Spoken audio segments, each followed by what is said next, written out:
Assalamualaikum warahmatullahi wabarakatuh. Kembali lagi bertemu dengan saya Ziana Mumtaza. Dalam hal ini akan menjelaskan dan kita akan belajar bareng mengenai materi kimia kelas 11 yaitu keseimbangan kimia. Oke. Our topics atau apa aja yang akan kita pelajari pada materi kali ini. Yang pertama kita akan belajar mengenai apa sih arti dari keseimbangan kimia, kemudian bagaimana jenis-jenis keseimbangan kimia itu, kemudian tetapan keseimbangan kimia, kemudian derajat disosiasi, kemudian faktor atau pengaruh apa saja yang menyebabkan pergeseran keseimbangan kimia. Kemudian selanjutnya adalah menghitung konsentrasi pada waktu seimbang, dan yang terakhir adalah keseimbangan kimia dalam kehidupan sehari-hari. Oke, langsung saja kita yang pertama adalah belajar mengenai pengertian keseimbangan kimia. Teman-teman pasti bertanya dulu ya, maksudnya sebelum kita berlanjut lebih jauh, mari kita bedah definisinya terlebih dahulu. Yang pertama adalah apa sih yang dimaksud dengan keseimbangan kimia itu? Nah, perlu diketahui bahwa keseimbangan kimia itu yaitu suatu keadaan yang terjadi jika laju reaksi ke kanan atau maju sama dengan laju reaksi ke kiri. Nah, ciri-ciri dari reaksi keseimbangan kimia ini adalah tanda ini, ada 3 tanda. Atau bisa dikatakan bahwa reaksi keseimbangan kimia adalah reaksi bolak-balik, seperti itu. Kemudian jenis-jenisnya, kira-kira jenis-jenis dari keseimbangan kimia itu apa saja? Dibagi menjadi 2. Yang pertama adalah keseimbangan homogen dan yang kedua adalah keseimbangan heterogen. Nah, kalau homogen itu adalah keseimbangan kimia di mana zat-zat yang berada dalam keadaan seimbang mempunyai wujud yang sama atau dalam satu fasa. Misalnya itu contohnya N2 plus 32 menjadi 2NH3. Nah, itu mempunyai 3 fasa yang sama, yaitu gas. Kemudian contoh yang kedua, H2CO3 aquos, kemudian menjadi 2H plus CO3- aquos. Nah, ini juga mempunyai 3 fasa yang sama, yaitu aquos. Kemudian yang kedua adalah keseimbangan heterogen. Nah, keseimbangan heterogen ini adalah keseimbangan kimia di mana zat-zat yang berada dalam keseimbangan keadaan seimbang itu mempunyai wujud yang berbeda. Bedanya kalau homogen dia punya satu fasa saja, kalau heterogen itu punya 2 fasa atau lebih. Misalnya H2O menjadi H2O, H2O gas bisa menjadi H2O liquid. Nah, itu kan 2 fasa, gas dan liquid. Contoh yang kedua, Fe3O4 solid plus 4CO gas menjadi 3Fe solid plus 4CO2 gas. Nah, ini juga mempunyai 2 fasa, yaitu padat dan gas. Oke, selanjutnya cakupan yang ketiga adalah tetapan keseimbangan. Nah, ini yang setidaknya yang harus kita ingat untuk memahami materi keseimbangan kimia. Terlebih dahulu kita bedah apa sih tetapan keseimbangan kimia itu. Nah, tetapan keseimbangan kimia dalam hal ini dibagi menjadi 2, yaitu Kc dan Kp. Kalau Kc itu berdasarkan konsentrasi, kalau Kp itu berdasarkan tekanan parsial. Kita bedah satu persatu terlebih dahulu. Yang pertama adalah berdasarkan konsentrasi. Pengertiannya adalah hasil kali konsentrasi zat-zat hasil reaksi dibagi dengan hasil kali konsentrasi reaksi setelah masing-masing zat dipangkatkan dengan koefisiennya menurut persamaan reaksi keseimbangan. Nah, yang wajib banget diingat rumusnya adalah AW plus BX menjadi CY plus DZ.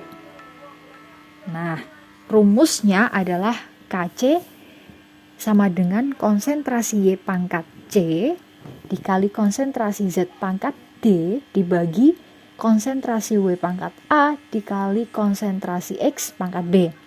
Nah, catatan yang perlu diingat bahwa dalam Kc yang berlaku hanya untuk zat-zat yang berfasa gas saja atau aquos.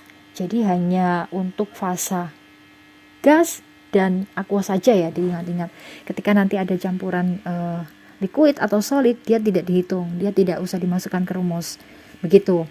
Kemudian kita masuk ke contoh. Nah, contoh adalah CH3CO- aqueous plus H2O liquid menjadi CH3COH aqueous plus OH- aqueous. Nah, ini bagaimana KC-nya? KC-nya sama dengan, ingat tadi yang menjadi catatan bahwa yang dituliskan hanya berlaku untuk zat-zat yang berfasa gas dan aqueous saja.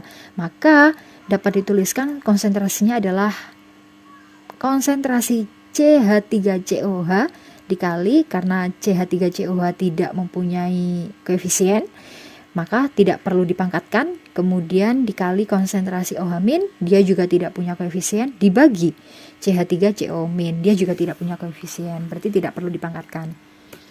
Kemudian selanjutnya adalah tetapan keseimbangan berdasarkan tekanan parsial atau KP. Pengertiannya adalah hasil kali tekanan parsial gas-gas, hasil reaksi dibagi dengan hasil kali tekanan parsial gas-gas reaksi, setelah masing-masing dipangkatkan dengan koefisiennya menurut persamaan reaksi keseimbangan. Yang wajib diingat sama seperti KC sebelumnya, tapi ada perbedaan rumus di mana kalau berdasarkan tekanan parsial itu di depannya itu ada ada huruf P-nya. Nah, itu merupakan rumus dari tekanan parsialnya.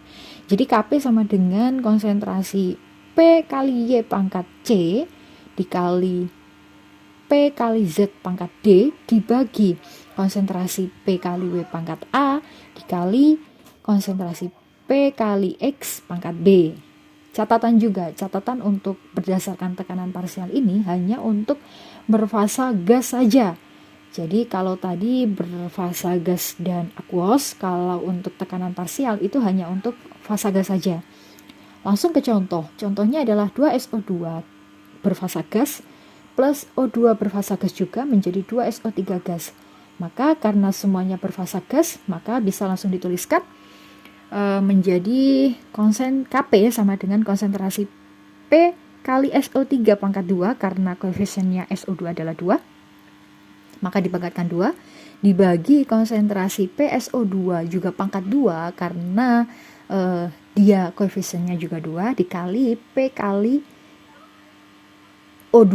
O2 tidak punya koefisien, berarti tidak perlu dipangkatkan. Kemudian apa sih hubungan KC dan KP? Dimana kalau kita melihat rumus, nah itu KP sama dengan KC, di mana dikalikan dengan tetapan gas ideal serta suhu dan dipangkatkan dengan jumlah koefisien kanan kurangi jumlah koefisien kiri. Kemudian yang keempat kita belajar mengenai derajat disosiasi. Nah, apa sih derajat disosiasi itu? Derajat disosiasi itu adalah jumlah mol suatu zat yang mengurai dibagi jumlah mol zat sebelum mengalami penguraian.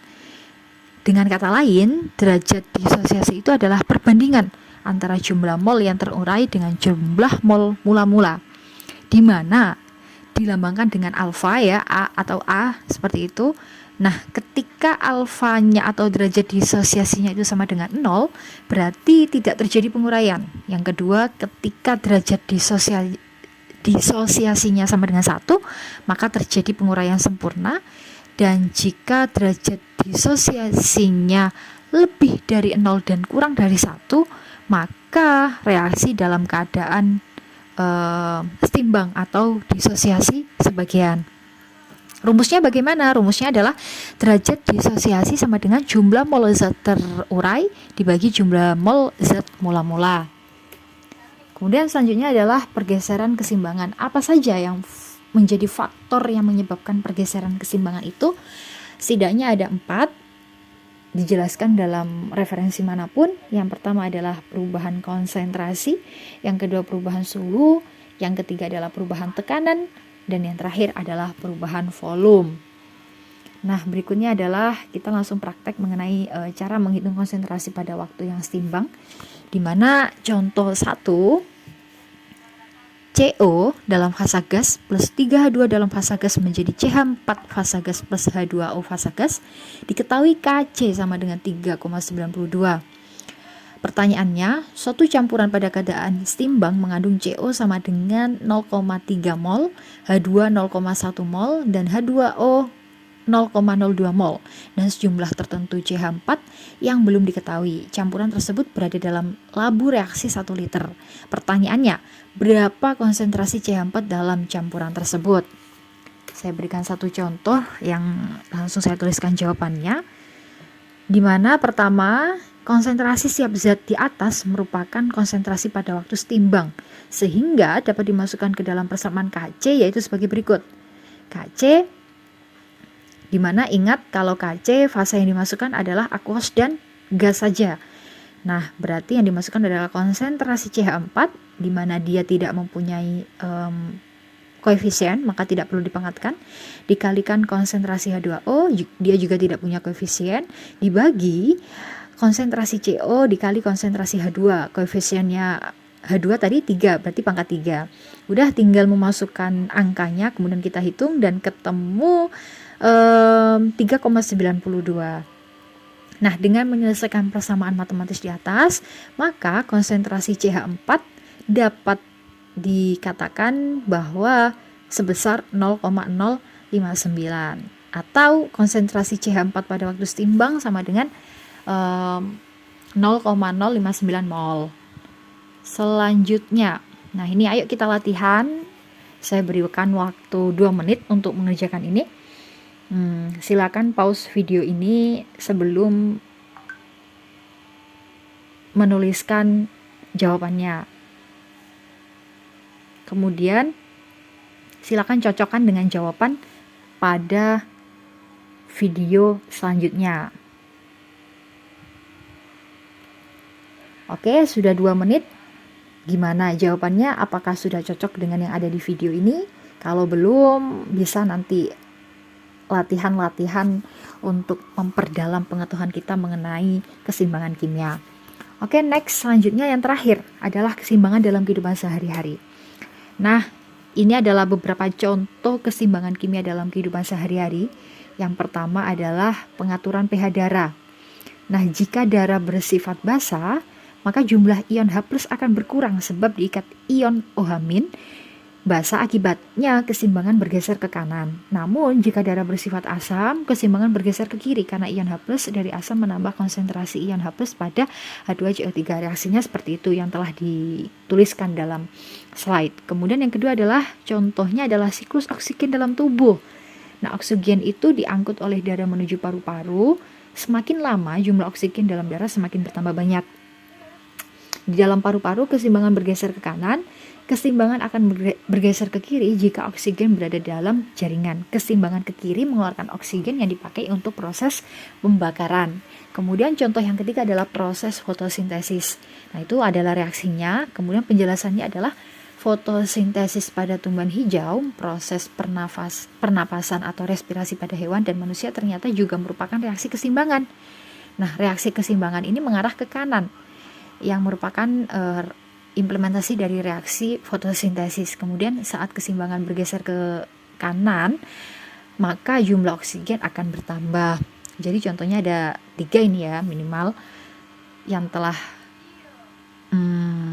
saya tuliskan di slide. Kemudian saya kira selesai untuk materi keseimbangan kimia pada kali ini. Untuk selanjutnya sampai bertemu di video-video penjelasan materi kimia berikutnya. See you. Wassalamualaikum warahmatullahi wabarakatuh.